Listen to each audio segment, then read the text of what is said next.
Bu işe başladığım zaman 12 yaşlarında başladım. Rahmetli dayım vardı, ondan öğrendim bu sanatı. O şekilde icra ediyoruz. Normalde de el dokumacılığıdır bu. El sanatıyla ilgili. İyiydi. O zaman teknoloji bu kadar gelişmemişti yani. Gelişmediğinden dolayı millet bayağı rağbet ediyordu bu işlere.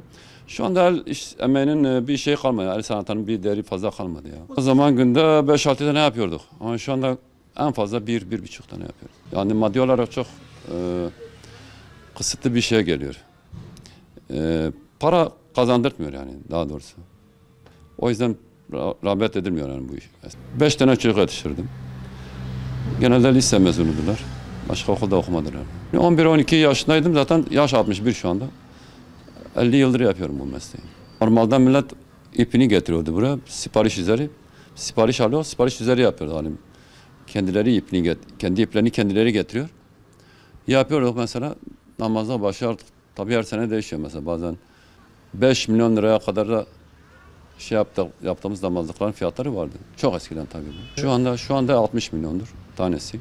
Genelde eski iplerini getiriyor millet. Şu anda ip çok pahalandı, o yüzden fazla millet rağbet etmiyor. Şimdi mesela normal yapılan bu hazır şeyler var, namazlıklar var.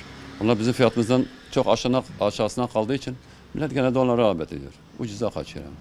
O yüzden bizim işimizin bir şey kalmadı, fazla bir değeri kalmadı. Batmanlar çoktu eskiden. Şu anda 5-6 kişiye bulunmaz. Yani 50'nin üzerinde vardı, 50'den fazlaydı. Şu anda 5-6 kişi, en fazla 5-6'yı bulur. Şimdi eskiden dokuma fazla olmadığı için, eskisi gibi olmadığı için işler, bunun yanında dedik şey yapalım, tekstil malzemeler getirelim. O tekstil malzeme parçaları satıyoruz. Top başı, top sonu dediğimiz toplardan kalma, atölyelerinden çıkma parçaları getirip satıyoruz şu an. Geçimimize destek olmak için.